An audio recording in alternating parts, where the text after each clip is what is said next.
Hi guys! Magandang araw po sa inyo. Medyo late na ang pagluluto ko. Pero anyways, luto na ako ng chicken, Manchurian chicken, at adobong baboy. So, kailangan ko na lang po ng sides na gulay para sa aking nilutong mga karne for dinner. So, samahan niyo po ako magluto. At ang main ingredients ko po ay Italian eggplant, onion, garlic, and tomato lang. At lalagyan ko rin po ng tomato sauce.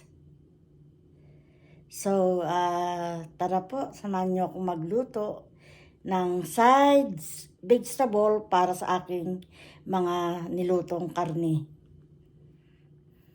Siya nga po pala, gusto ko rin pong batiin ang mga subscribers at mga silent viewers, yung mga napapadaan lang na viewers.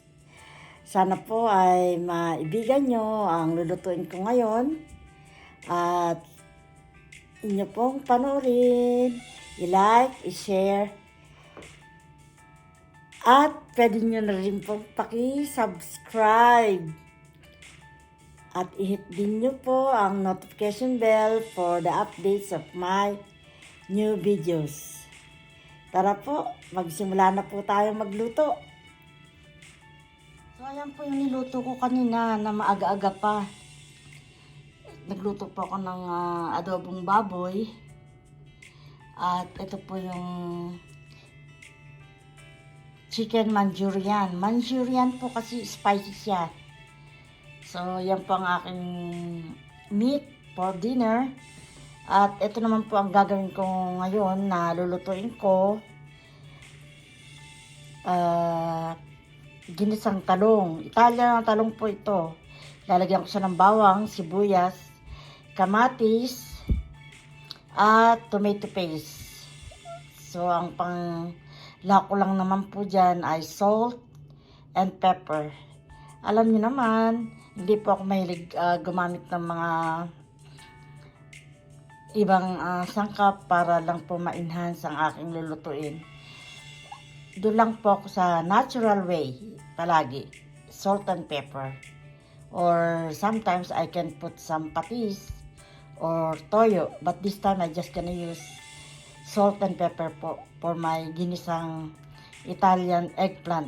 Ito pong Italian eggplant, ang characteristic po niya ay isa po siyang malaking talong. Nakita niyo kung gaano kalaki ang diameter niya. Malaki po siya talaga. At medyo thicker po yung kanyang balat kesa sa Asian eggplant. Yung talong na ginagamit natin na mahabang maliliit. Iba po ito. Matigas po ang balat niya. Kaya tatalupan ko po siya ng balat before igisa. So, let's go po. Magluto na tayo ng side dish ng aking dinner for tonight. So, ayan na nga po, babalakan natin ang ating talong para siya ay maigsa.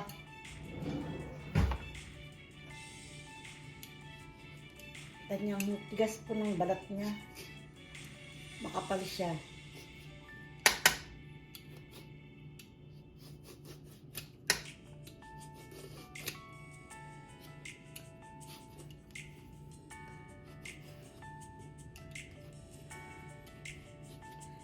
Ay, hirap balatan. Siguro mas magandang gamitin ko itong kutsilyo.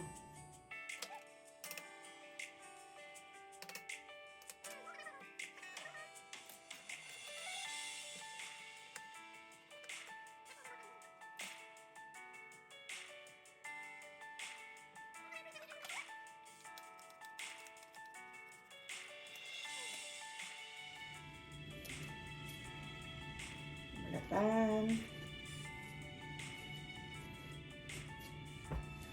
Hirap balatan po.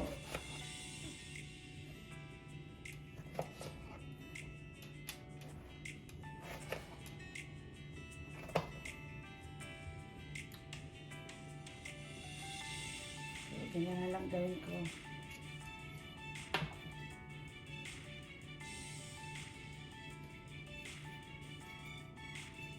kailangan ko kumuha ng tubig, babaran.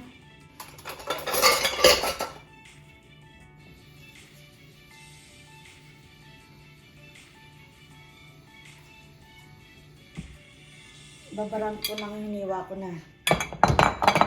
Ayan.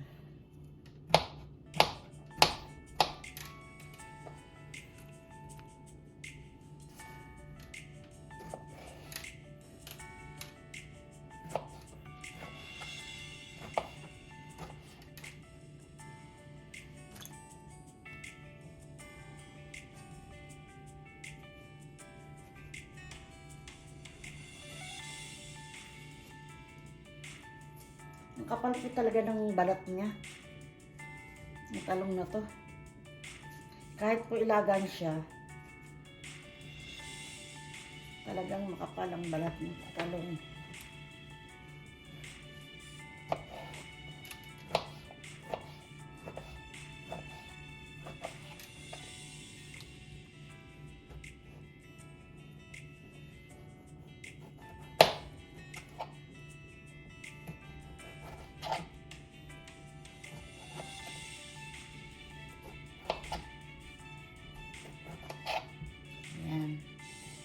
Palang madaling paraan ay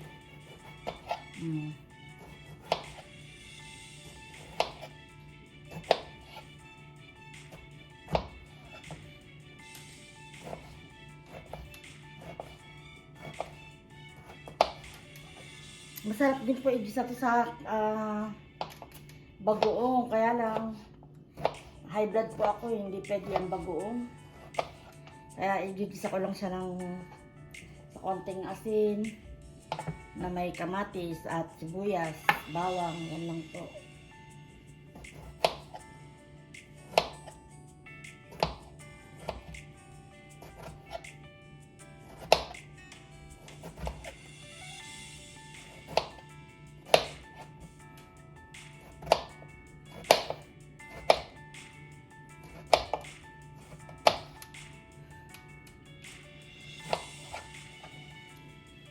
Ayan na po ang ating hiniwang talong.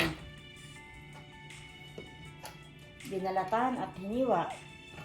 Ngayon naman po gagawin natin ang sibuyas.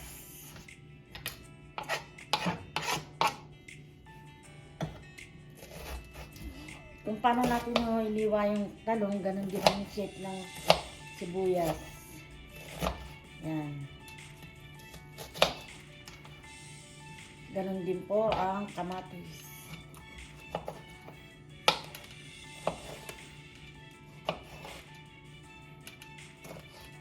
So, ayan, malapit na maging ready ang ating sangkap. At ang gagamitin ko pong oil ay olive oil. Kasi yan po ang kaparis ng talong na ito. Sarap. Usually po, dapat tanggalin yung seeds. Kaya lang wala na po akong oras para tingnan ang aking mister, kakain na yan.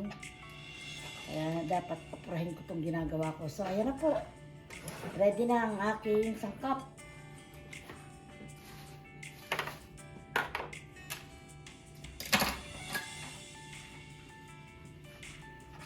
Ito na po ang aking ingredients na panggisa: bawang, sibuyas, kamatis. At ito po ang aking igigisa: talong, Italian eggplant. Okay po. Gagamit ako ng olive oil.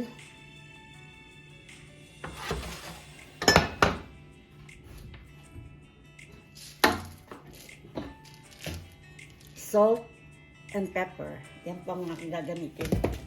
So, turn on natin po ang kalan. Yan.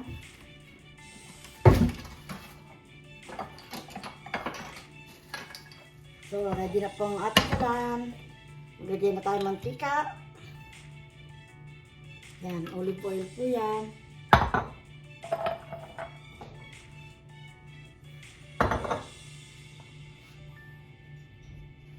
Tapos, ilagyan natin ang ating bawang. Ang bawang po, hindi po natin dapat siya gustahin. Konting halo-halo lang, okay na yan. Kasi po, masarap na mas malambot ang bawang na kinakain. Pagka ganito po ang lulutuin natin. Then, sunod po ang sibuyas. Ang sibuyas naman po, kailangan lutuin ng maigi para lumabas yung tamis niya.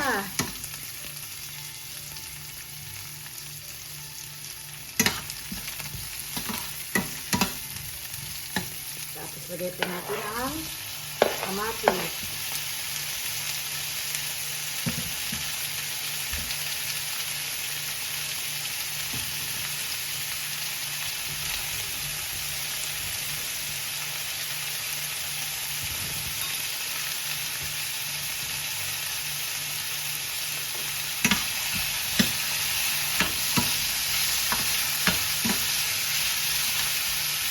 Bigay po tayo ng salt.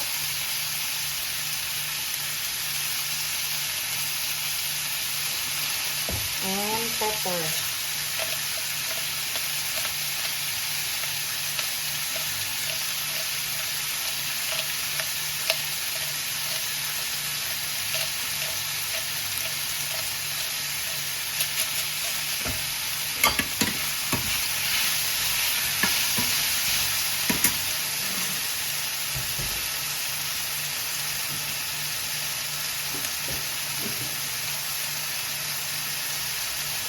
At lalagyan ko po ng konting butter.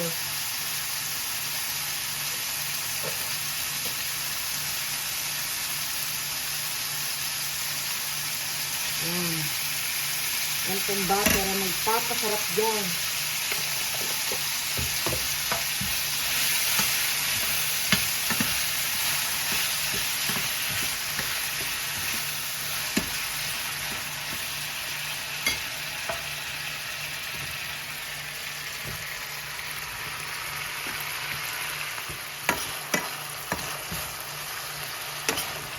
Pag naluto na po ang kamatis, saka po natin ilalagay ang talong.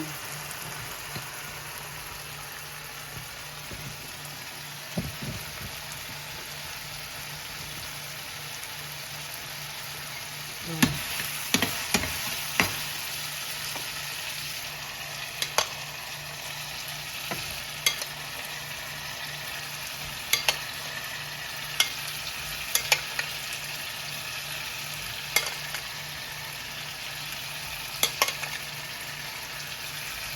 So, ulitin ko po, ang klase ng talong na ginamit ko ay yung Italian eggplant.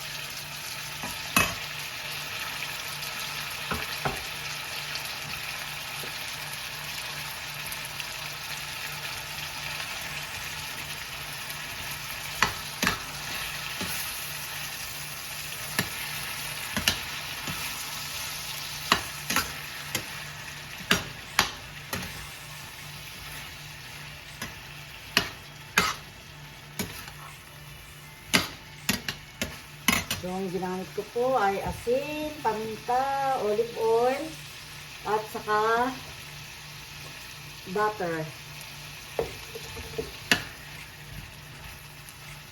Ito po ang aking side vegetable para sa aking karne niluto for dinner.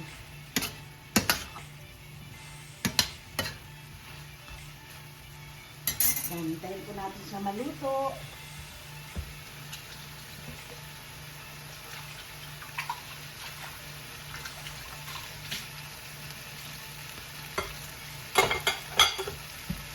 Takpan po natin ng konti. Yan.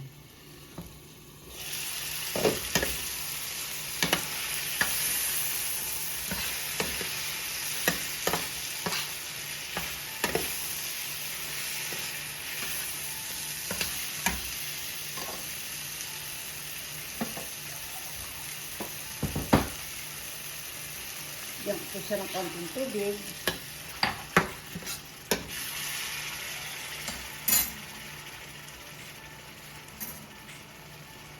At nalagyan ko po siya ng tomato paste.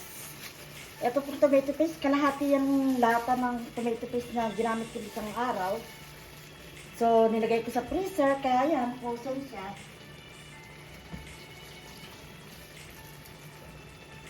kaysa maging wasted. Nilagay ko po sa freezer para magamit next time. Ayan. So, ito po ang ating side dish para sa ating mga karne na niluto ko kaninang maaga-aga. Ito po ang eggplant.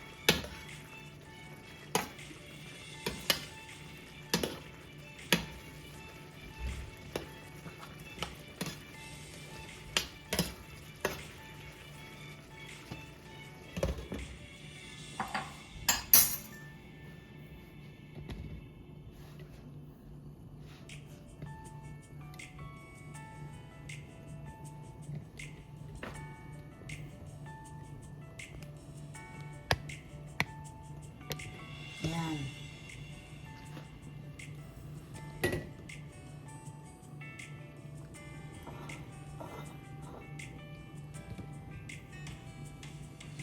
Ang bango po niyan, masarap po yan.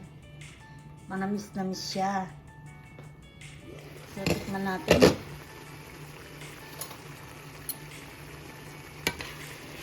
Medyo matigas pa yung talong niya. Ito kasi ng talong na to, ng Italian na talong, matigas po talaga.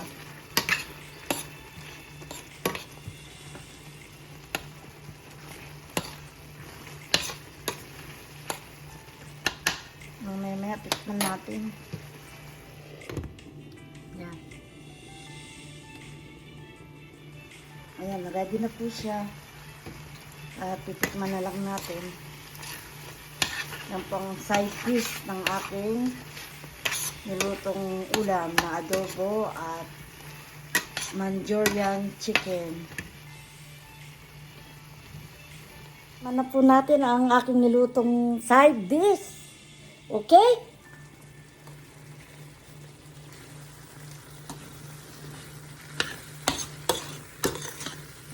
Ito na siya. Titikman ko na po. Mainit.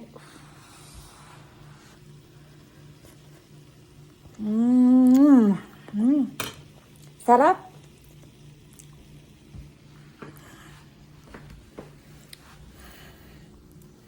So, luto na po ang aking eggplant na ginisa sa butter na pang side dish ko po sa aming ulam ngayon for tonight. So, kung nagustuhan niyo pa ang aking niluto for tonight na side dish, please hit like, give me a thumbs up, share, and please consider to subscribe. Bye for now! Mwah!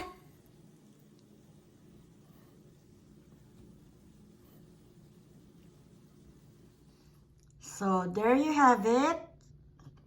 My buttered eggplant side dish po ng aking ulam for tonight. Yum!